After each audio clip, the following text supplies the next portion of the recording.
welcome to the energy surrounding you with your girl Pluto and my wonderful, beautiful friend, professional astrologer Karen Teal. We have a really exciting episode for you today. We are going to talk about all of the amazing, exciting, and transformative events that are going to happen as we enter into Aries season. So, Aries season is going to start on the 19th of March. And we're going to have a number of events coming up. We're going to have Mercury entering Aries. Right now we have Chiron in Aries. We have the North Node in Aries. We have, let's see, there's going to be a new moon in Pisces coming up just before we enter Aries season. So we're going to talk about the significance of that in tying up kind of old themes and really prepping ourselves for one of my favorite astrological seasons, which is Aries. And yes, I have a moon in Aries, so maybe I'm partial to that, but I also just love new beginnings, right? Think about the beginning of the new year, after we're, coming out of some of the major holidays. People love that idea of the fresh start. But I personally have found that, when we enter into the new year and we have gone through all the holidays, Thanksgiving and Christmas, and, now we have the New Year's, most of us actually are pretty tired by then, right? It's just like a lot. And I don't know about other people, but I personally feel like it kind of takes me a few months to acclimate to the new year, and during that time, I do think about some goals for myself. I don't personally make New Year's resolutions, but I love to make goals for this year, about some things I would like to do for myself. And I feel like as the year kind of settles in, I get more of an idea of what I really want to focus on that year. And I feel like once Aries comes around, that's like the perfect time for me to really have that reboot and that truly fresh new start. And I feel like the energies really support that. So, um, you know, this episode I feel like is really wonderful for anybody who's looking to harness those energies, of initiation, right? Meaning new beginnings, commencement. Aries is ruled by Mars. People think about Mars as, the martial warlike energy, but what does that really mean, right? It doesn't necessarily mean violence. It means, you know, waging your energy into transformation, changing something that's been around and, you know, turning it into something new, right? If we think about war, that's really what's always happened, right? There's two sides and they need to transform. And so that energy comes in to essentially, on some realm, battle things out and determine like what's going to stay and what's going to leave, right? And oftentimes, most of the times, once one side wins the war, what really happens is the side that won comes in and integrates maybe the older themes in with the new themes, right? So I think again, I'm talking about this very symbolically, in terms of the spiritual realm. And it's kind of like separating the chaff from the wheat and just really determining what was useful for you and what's continuing to help you to prosper and grow in the new season, right? And also we think about Aries season is also the season of, it's Easter season. It's that season of renewal. Again, the Christian mysteries, it's about dying to the old and being reborn to the new. We see this reflected in other like Osirian traditions, Mithric traditions. So and they all commence in this season of Aries too. So it's just such a powerful season. So I hope I'm going to turn it over to Karen here to talk about some of the specifics of the transits that we're going to be seeing. But what I personally just really like to drive home for everyone is as we're finishing up Pisces, right? Pisces being associated with the 12th house, the subconscious, karmic, influences, that we have such a great opportunity right now to just do a deep dive in ourselves and to tie up things, for ourselves, reconcile them. We're at when we're in Pisces, we're at the end of a whole cycle, right? That starts in Aries and moves through the zodiac, ending in Pisces. So think about everything that's happened in the past year, what was meaningful for you. If there's anything you need to work on to put that away so you can really, start out fresh, and don't be afraid to dig deep, right? You know, meditate, do some reflective writing, maybe get involved in something like hypnotherapy, or maybe start seeing a therapist. I personally love therapy. I call it mental hygiene. There's nothing wrong with it. It's so good for you to be in touch with yourself. So they're all themed with Pisces, and with the Pisces, the new moon in Pisces being new beginnings, but also that Pisces energy being the end of a cycle, right? What an amazing time to leverage that energy as we move in. Karen, please give us your take on what's going to happen here, as we move from Pisces into Aries, and what we can do to really take advantage of that for our growth and benefit and abundance, as we move through the season. Yeah, well, I mean, one thing that I just absolutely love about Aries is if we look at the symbology of what Aries is, it's this ram. And you were mentioning earlier about kind of like, why do we associate Aries and Mars with war? And there's this element of kind of maybe, things being a little bit chaotic and order needing to be brought to things. And so what happens with a ram when it's living with its herd, and then there could be this other male that comes in and they would fight each other, right? But it's for the purpose of keeping order within this herd. For the purpose of, if this leader is not the strong enough leader anymore, he needs to be replaced with some new kind of maybe more progressive ideas for the herd, if you want to look at it that way. So by that same token, we can take those similar themes and bring it into this idea of Aries season, where we've been in Pisces season, we've been these mutable fish where we're just kind of going with the flow and seeing how the year is taking us, like you said, with maybe not making like really stringent like rules on your resolutions per se, but like what are more goals. And Pisces tends to be more flexible that way, so it's kind of like going with the flow.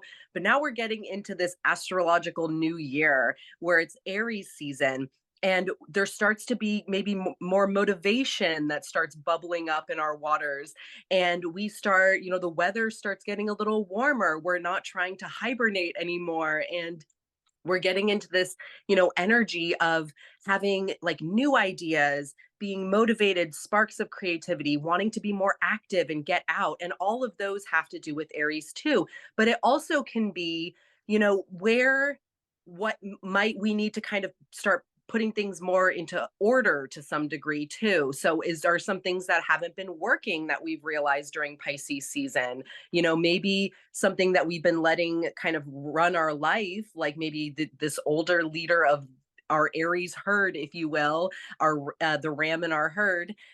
Maybe it's time for some maybe fresh new ideas to come in, or a new spark of creativity to kind of take hold on our lives. And really, right now, it's what is that for you? And as we kind of come out of this very intuitive Pisces season, I would think that we would have an idea of deep down what direction we're going in for the year. And that's one of the great things about Aries, why our astrological new year starts in Aries season, because Aries is that new birth that's coming in, and there's all these possibilities. And so what are we going to do with this fresh new energy and fresh new kind of fiery motivation that we have? Yeah, it makes me think about spring cleaning, because people get, like you said, they're getting that new kind of energy, and people come in stuck inside, right? Also very symbolic, of the winter seasons, and kind of how we go internal during that season as well. But what's a way to get a fresh new start? do spring cleaning, right? And you're getting rid of stuff you don't need, and you're organizing, and you're finding stuff that you forgot you had. And, by the time you're done, it feels so good. It feels so good.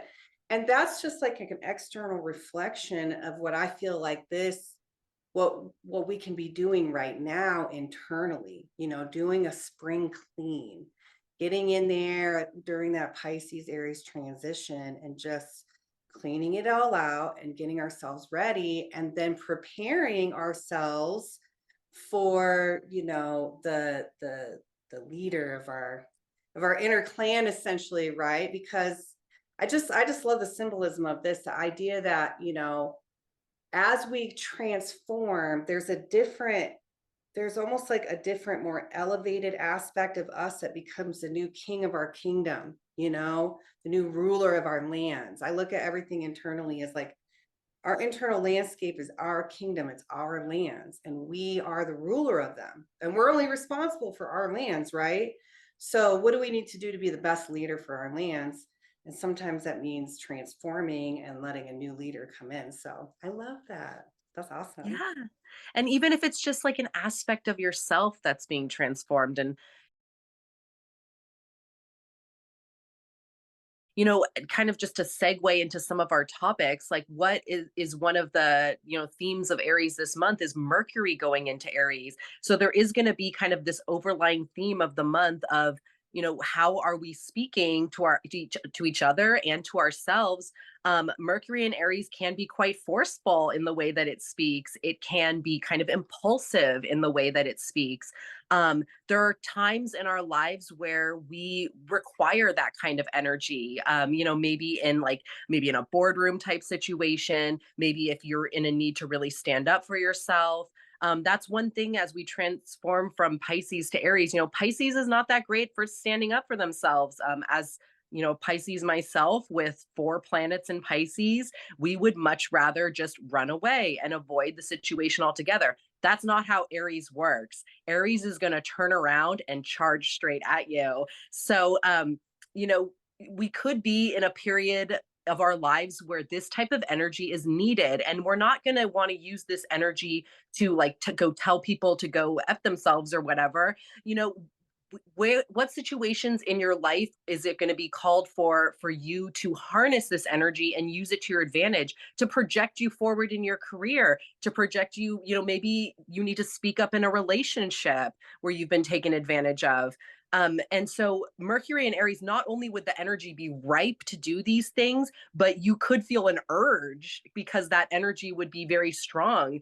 um, so and then the lesson here is just to kind of find some balance, because what is the opposite of Aries? It's Libra, and it's finding balance, and it's finding a compromise. So maybe there could be situations where you say your piece and that's all you can do, and then you step away and let kind of, what needs to happen after that happen. But it's really up to you to kind of assess how you're going to use this Mercury and Aries energy wisely and to your advantage, not to your own detriment, because an impulsive energy like this, it can be used in a destructive way, and we see that in wars and disputes that are caused by sometimes Aries energy in the world. But there is a need for this energy, and we are the ones that need to be discerning as to when it is useful to utilize this to our full advantage. Otherwise, it's just going to be, Mercury's going to be in Aries. We're going to be living our life day to day.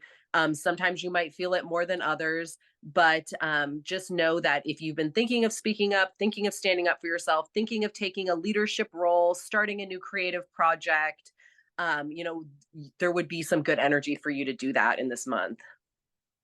Yeah. Yeah. So I want to bring up something that I feel like people maybe who have really studied astrology very in depth know, and understand. But Mercury is actually the esoteric planet of Aries, and a lot of people are unaware that that Athena, the goddess of, well, she was considered a goddess of war, but it was strategic war, right? It wasn't like, Aries just running around like a bull in a china shop, type of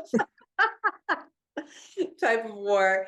But she was highly magnified by the ancient Greek civilizations as the purveyor of intelligence, wisdom, strategy, um, uh, purity, of the mind, body, and spirit. A woman who was completely in control of herself as a true master of herself.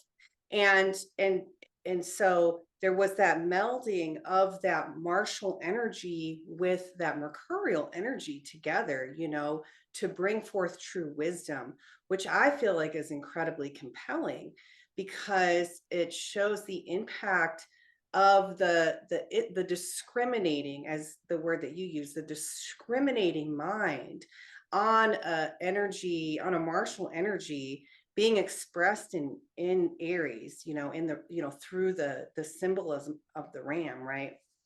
And so I think that you really keyed into one of the techniques that people can use to really leverage the energy of this season is to, consider how to strategically approach, the different challenges, or what I like to call opportunities in our lives that come up.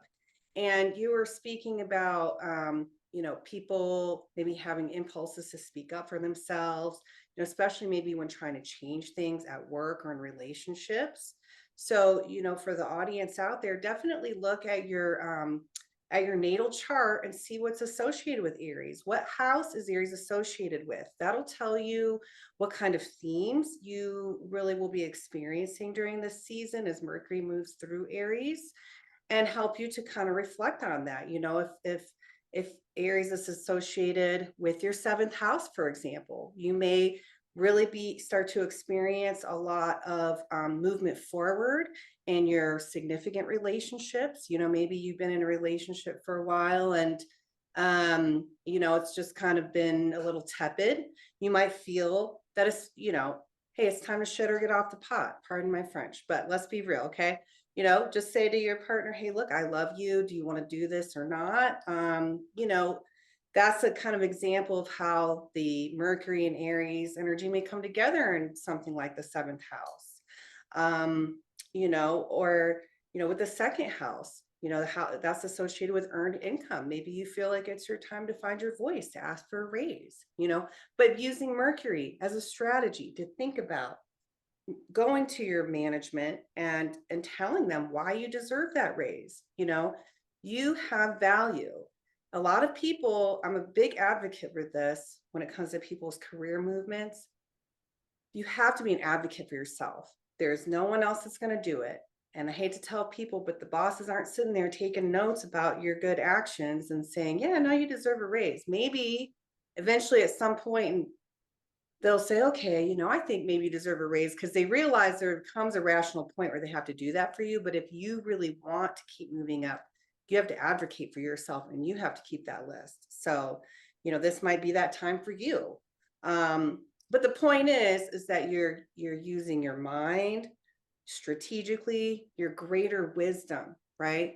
That intuition that's been built up in Pisces to move forward, to create new opportunities for you in your life. Aries is about creating new opportunities for you in your life that you're going to work through, through the overall cycle. Aries isn't just going to last this 1 month, right? You're commencing new things that you're going to develop throughout the whole year.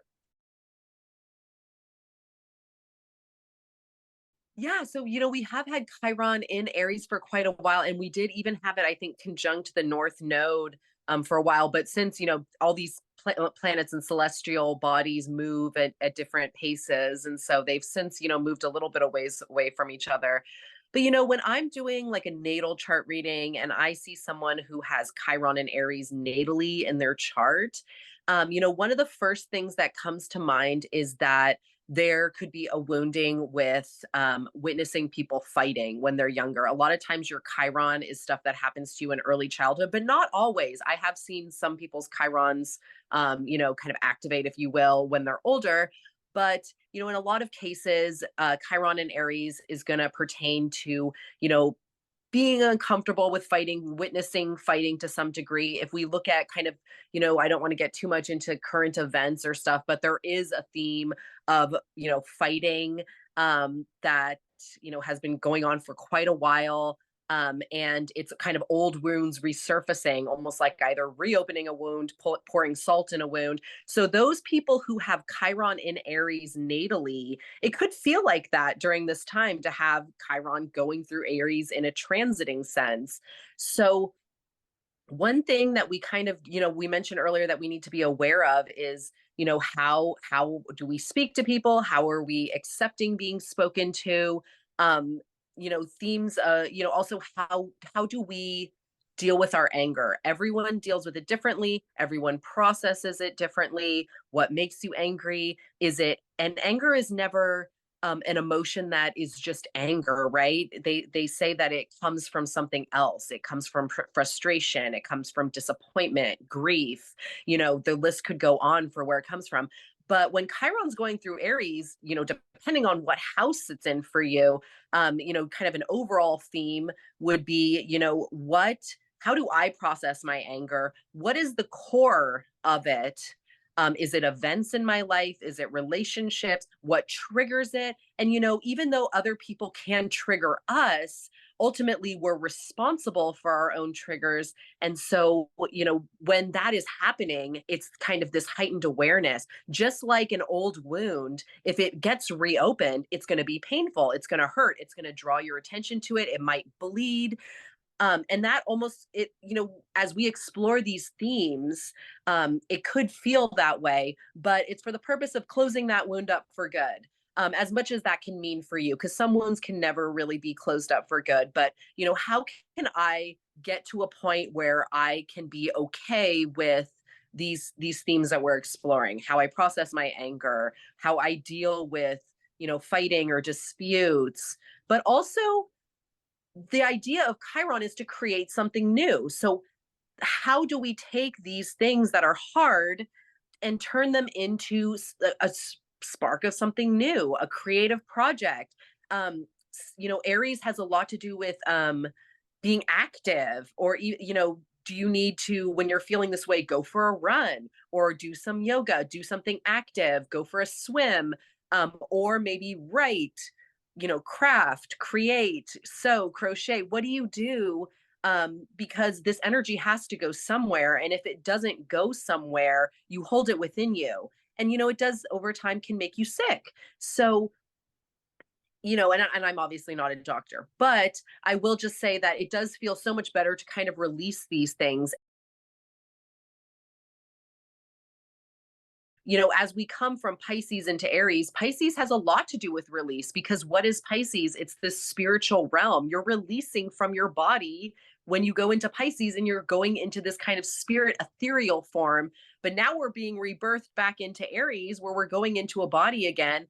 And so what does this mean for us? Where are we going to take it from here, now that we've kind of gone through this alchemy where we've kind of gone into almost the element of water and gone through that process, and now we're back into fire? What are we doing with it? And so these are all kind of things that might come up.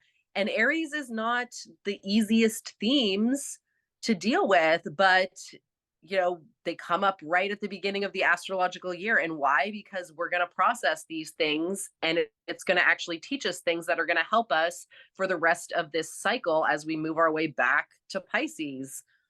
Yeah, that's true. Yeah. And, Chiron being the wounded healer has a dual nature. It asks you to explore the themes, um, regarding circumstances in your past that have harmed you, but also to transform them into something that ultimately becomes a healing mechanism for you and potentially for others as well. So what I really like for people, to begin training themselves mentally to do is to consider the benefits of these types of situations that come up, whether we're dealing with, astrological themes or planetary themes or the various themes of the transit is to ask yourself, what's the benefit here?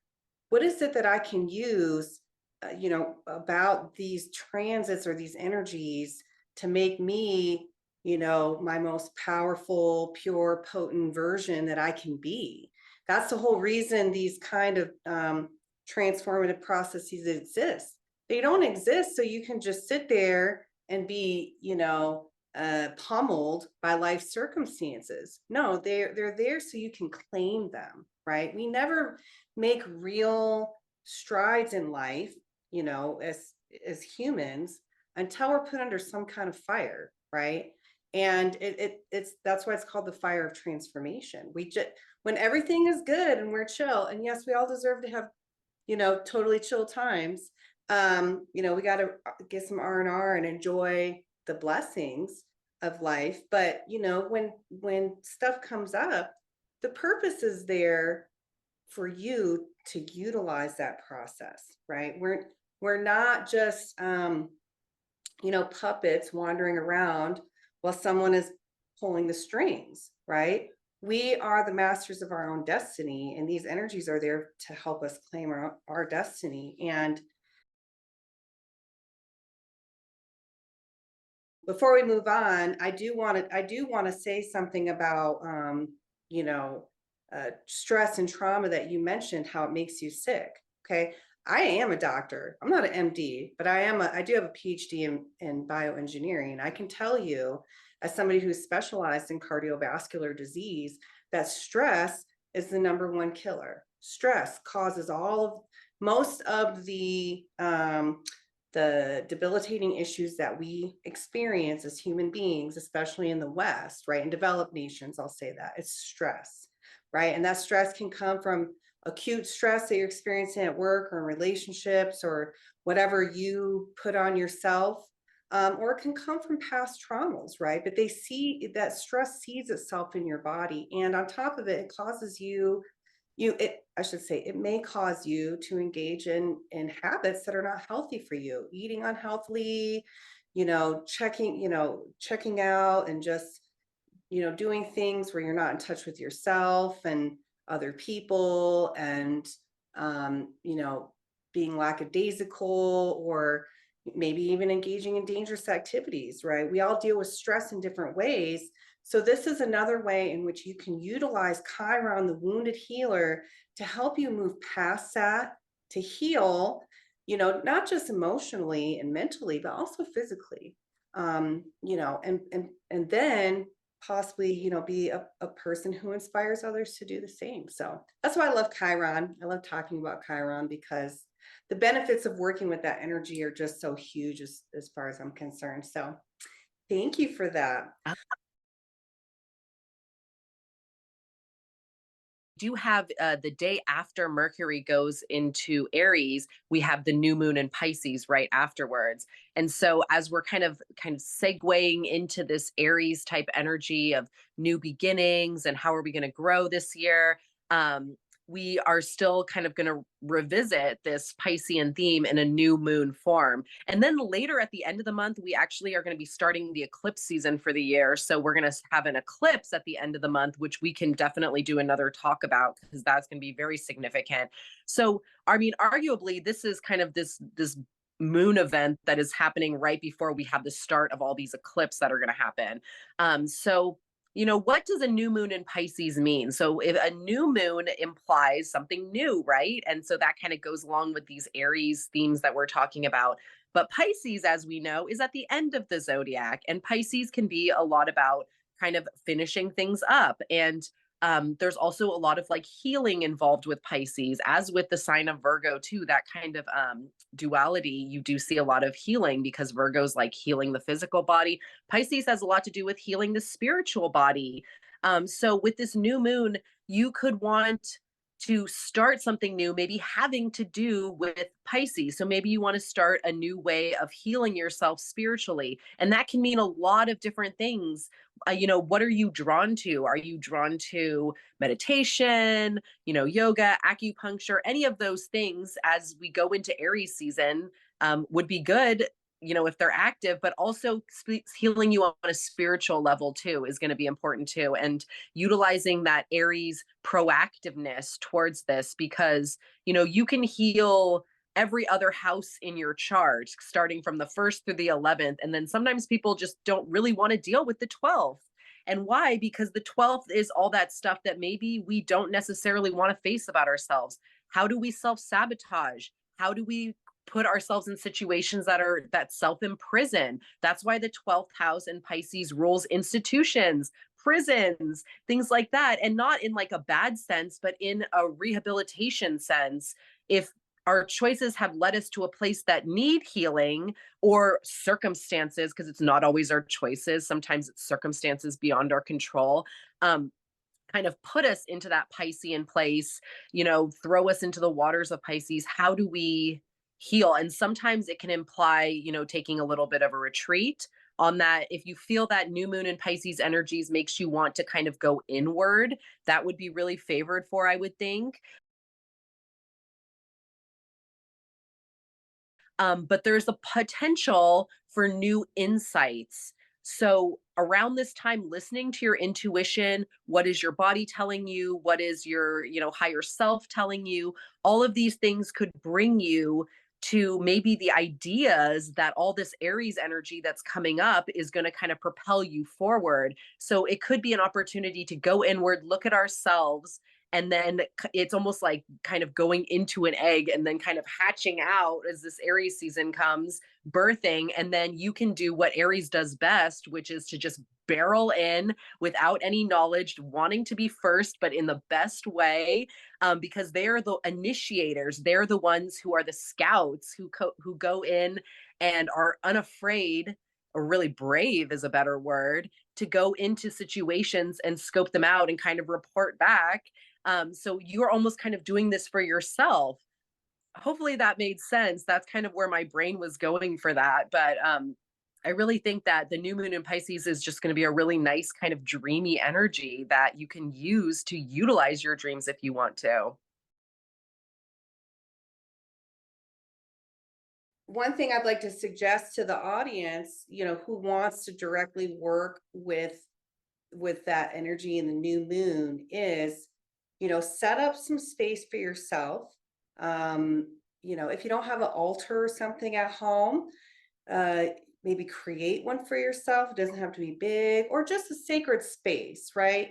And just remember that when you create a sacred space for yourself in your home, what you're doing is you're communicating to your subconscious that there's always a place, right, for your spirit. There's always a place, even in the physical. And we can walk by that space and it reminds us, and we go to it throughout the day. But creating an altar for yourself if you don't have one, putting some, candles on there, incense, decorating your altar with things that are meaningful to you, that express your true self. And then as we experience that new moon in Pisces, I would suggest getting a piece of paper and just splitting it down the middle and labeling it on the top, maybe old versus new, or something, that resonates with you. But the message essentially would be, these are the things I've completed, right? Right. And even if they haven't been completed just yet, you're writing it down as I've completed this process to communicate to yourself inherently that you're finished with those things, right? Maybe like let's just consider maybe a toxic relationship, right? I'm finished with, engaging in this type of behavior or thought processes, or whatever isn't working for you anymore, whatever's not empowering you anymore, whatever you want to remove from your life, put it there as something that's already been completed, right? And then on the other side, put in what's new, where you're going to bring into your life that's going to be new. And now you have the two sides, right, of that coin there, that old and new, representing that Piscean energy of finishing up things, but also the new moon energy of bringing something new that you're going to seed into your subconscious as you move forward. And then fold it up, and you know, light some candles and incense and just put your hands over it and connect with the higher, and just let yourself bring that energy down and put it into that, and see, you know, the closing of the door on the one side of that which has already been completed, and the opening of the door on the other side for what is coming now into your life. And then when you're finished, just take that little piece of paper and burn it in a safe way, put it in a little bowl, little cauldron or something, and then you just let it go. And you can let your candles continue to burn, you know, with some incense, and come back to your altar maybe throughout the, you know, early evening or the next day or something, and just let yourself connect with your true self. But doing this kind of work during the new moons, I really love working with the phases of the moon, because the moon is associated with your subconscious. It really helps to see that energy into your subconscious. And so I would love if anybody does this little new moon ritual. You want to make some comments and let us know how that went for you. That'd be great. I will certainly be doing it, especially because, you know, with the movement then into Aries that's going to happen, you know, like a week after, I feel like it is one of the absolute best times of the year to really work with those uh, higher forces and with our subconscious, you know, which makes up the majority of our mind. So if we're not working with our subconscious, we're leaving out a huge component of our brain that we can be working with to create our best lives ever and our best selves ever. So thank you for that. You're welcome. Thank you. Well, everyone, thank you for joining us. And yeah, for all of those of you who watched our video on rising signs and how they're being impacted by the Pluto and Aquarius transit, thank you so much. Please don't forget to like our videos and subscribe to our channel, because it does help with the algorithms on YouTube. But we just want to say how much we appreciate all of our viewers. We love you bunches. Mwah. And we hope that you spend time really engaging with the energy surrounding you. Thank you, Karen. I can't wait to chat with you again here soon.